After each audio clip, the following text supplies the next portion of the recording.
Good afternoon. This is the final walk-around video for my 8x20 cargo trailer build. If you go back to my playlist there, I've probably got over a dozen videos on the details of the build. So this is just kind of an overview now that I'm essentially finished. And I will just give you some of the things that I did to it. On the back here real quick, you can see I put on a spare tire rack. I had to weld in a cross member on the frame inside that door, strengthen that up.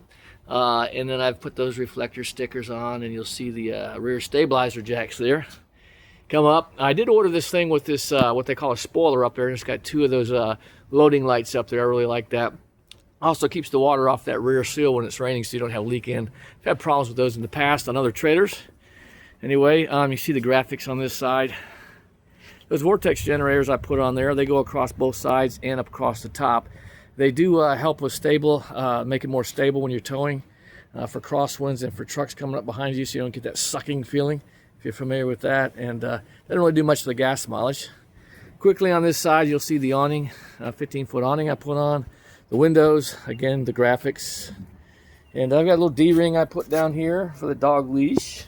Little things like that make a difference. I put steel valve stems on both these tires, and I got a tire pressure monitoring system. I'll probably upgrade these wheels and tires later on, but I wanted to wear these off since I already paid for them. And up front here, I've got this light perch step that flips up inside and clicks. It flips out, so nice stable step going in with a nice handle to grab going in. And yeah, I haven't put the awning lights on up under there or an outside light here, but I will do that later. Little things like that. Up front here, I got an old toolbox I found on Facebook, painted it up, and I got I think it's a 7-inch 12-volt radiator fan coming, sucking air in that side, and this is the exhaust side. You can see the exhaust port, but I've made this into a generator box, and let's see if I can open up this with one hand. There we go. See here, I got a cutout, and you see the exhaust going out, and you see it's down here.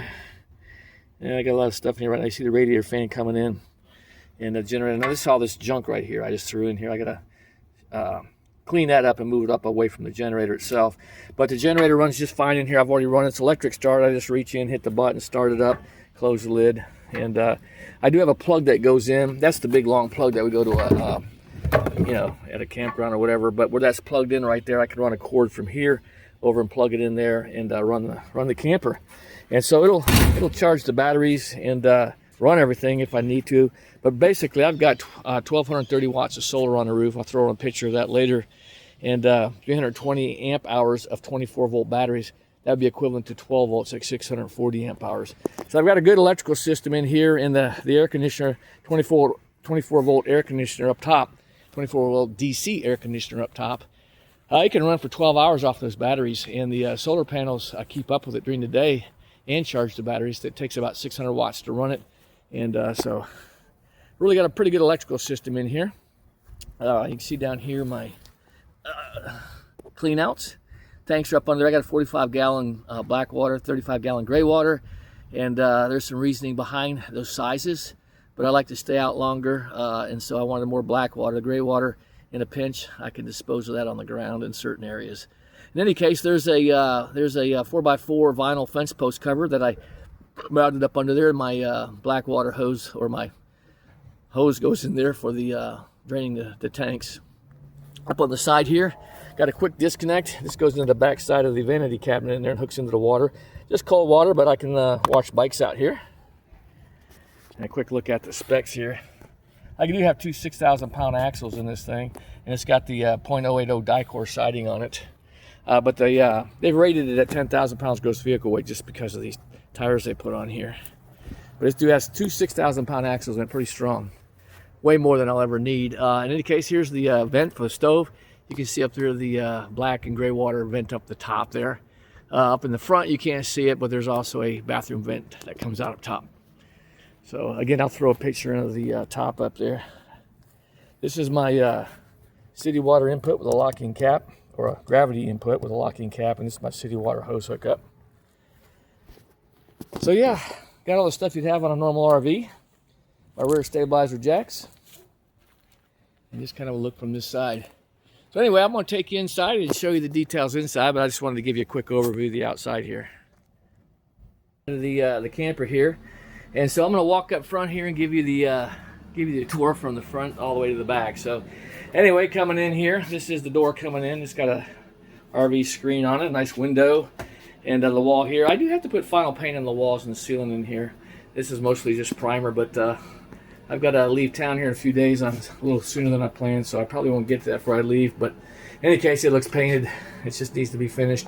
In any case, so all the cabinets in here, I did buy these. I was going to build them originally, and I found some contractor wholesale cabinets, all plywood, solid plywood cabinets. There's no press board in here. They're very high quality, so I decided to go ahead with, and they're less expensive than if you bought that cheap stuff at the big box store. So anyway, I didn't think I could even build them for this, what I have into them. So I went ahead and bought the cabinets, and they're all installed. So I did put a big farm sink in here. You'll see this thing is huge. I will have a bamboo cutting board on here that'll give me more counter space, but also got a little portable, I'll show you down here if I pull it out. Where is that thing? It's kind of buried down here. Anyway, this is a little expandable sink that goes in there if I want to wash dishes. But while I've got this open, that's my ice maker that goes up on the counter storage. I've got detail on all these cabinets and plumbing back here. I won't go into all the details, but you can see where the water tank switch is there and some of the other plumbing back up in there. And that's the hot water tank. It's a 4-gallon hot water tank. All electrical appliances, no propane because of the electrical system that I'll get into in a few minutes. I got 110 volt power and USB power up here. I will have, like I said, I'll probably have a coffee maker sit up here and an ice maker when I'm stationary. And so yeah, the big farm sink will allow me to do dishes, store a lot of stuff in there so I don't have to clean everything as I use it. A lot of counter space up here, a lot of cabinet space using these top cabinets, pantry and stuff. Already starting to put food and stuff in there. I'm fixing to head out on the road here in a couple of days. And yeah, so stuff is going in. In any case, so that's the front. And I'll go ahead and go into the bathroom here since I'm up here. So this is a 12 by 24 shower, 12 by 32 shower. So it's rectangular, and you can see you'll stand in facing this wall here. And there's the shower adjustable height. I got a soap dish there, and you got the stuff for a shampoo rack there and hang your stuff. But this is the inside of the shower. I have basically a medicine cabinet here. I think my wife's already started to put stuff in there, but yeah. Anyway, medicine cabinet. I've got the vanity here. It's a little 24-inch vanity, and plumbing and stuff under there, but I already got storage stuff going in there. So I got storage there. A lot of the plumbing, shower plumbing and all that's underneath this cabinet, underneath that shower platform. You'll see some of the other videos if you go back, but this panel moves off there and you get all the plumbing under there. I got a little bump out here. I got some pipes where these coming up from the tanks where these vent pipe goes up to the ceiling. This little notch in here wasn't planned, but when I built this thing and put the toilet in, it would have hit that thing. I didn't want to cut a shorter thing, shorter countertop there. So I just have that. It actually holds the lid up nicely. This thing can fold down if you want. I got 110 volts there for any hair dryers or anything else you want to use in the bathroom.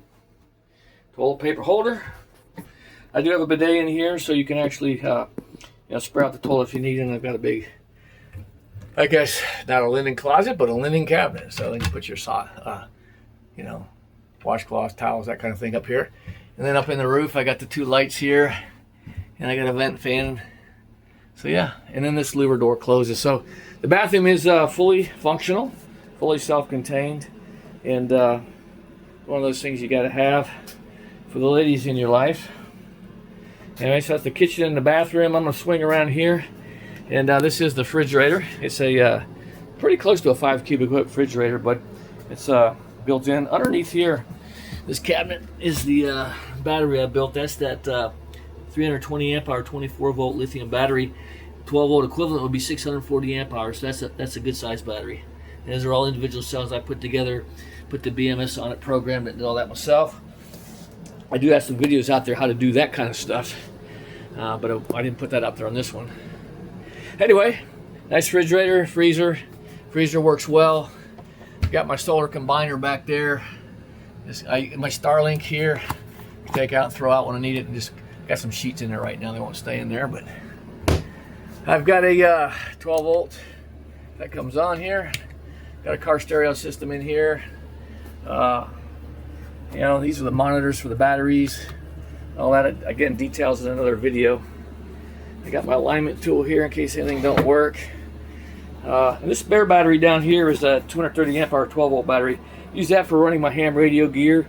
It's also a reversionary in case I have any problems with the system here. I can at least get lights and things going, move the jack up and down, those kind of things. Anyway, storage up top here. I built these cabinets, and they're really not cabinets, but I built these things and put them in here. I wanted baskets that pull out instead of drawers that you gotta hold the lids up and everything. This is kind of how my wife and I decided to do this one. I did my little 6x12 similar to this, but you can see the power wall. I have a complete video on that too, how I built all that up. But it is a 70 amp charger in there, so it'll fast charge those batteries in about 4 or 5 hours. Also, I've got a 50 amp charger here for the solar coming in. I got 48 volts coming in because I've got the 48 volt cells up there in parallel, 3 of them.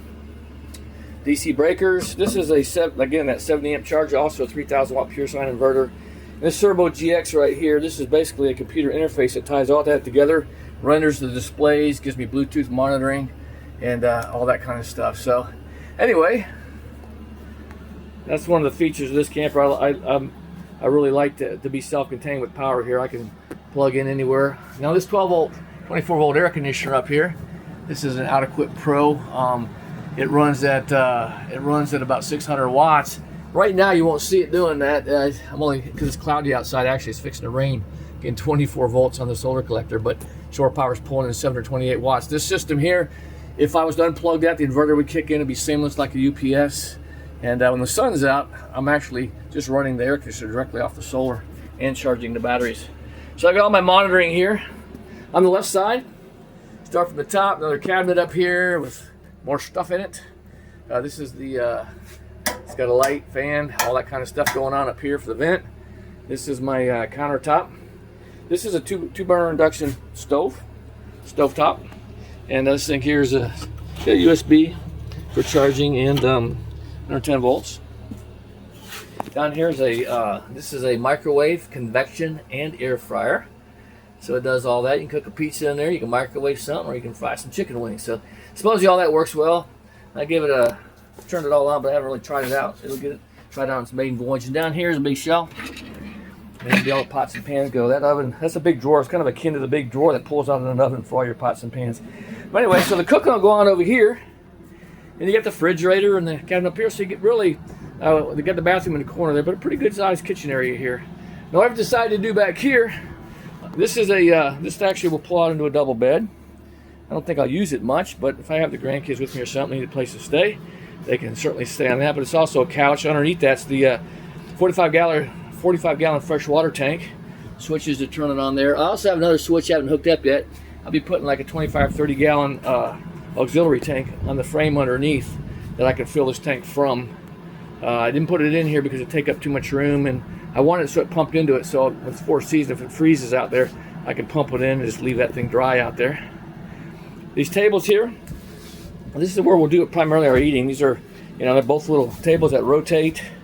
You can push them in and out, and so you sit here and eat. We've also got obviously space over here. Got junk on there right now. Those tables flip down. So the motorcycle, the Harley Davidson, goes in here. It's the big Ultra Limited.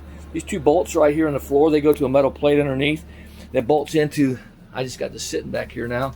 It's a plate, it bolts in there, and that bar actually comes out of those clamps and goes onto the motorcycle. It clicks in. So it's a strapless bike holder. And this is a toy hauler. I'll throw some pictures into the bike in here. And this is a queen size bed. I built this thing up from scratch. There's a video on that too as well if you're interested in the details. But there's basically a 12 volt dump truck cover, you know, the tarp motor that they put over the bed when they're hauling junk. And so that's on there. I built this. I sourced this shaft. You know, I built the bed up. These are all slats in here. 12 volt lighting under here. You can see all the electronics that I got going on here with relays and stuff to run all this.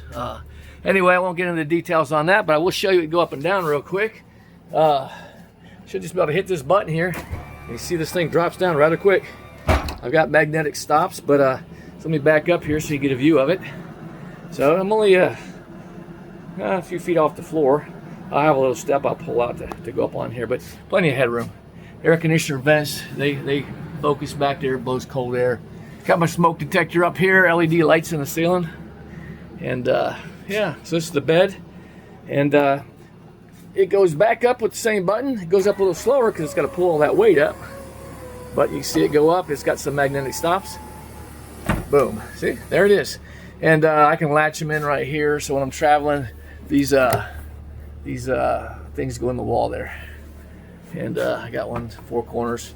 In any case, separate video on that thing. But so that's the bed that was sleeping. I got a line here. I'll be putting some intermediate stop in here. I can actually get this down almost as low as it is I just showed you with the bike in here. So you can use this bed while you're hauling the motorcycle.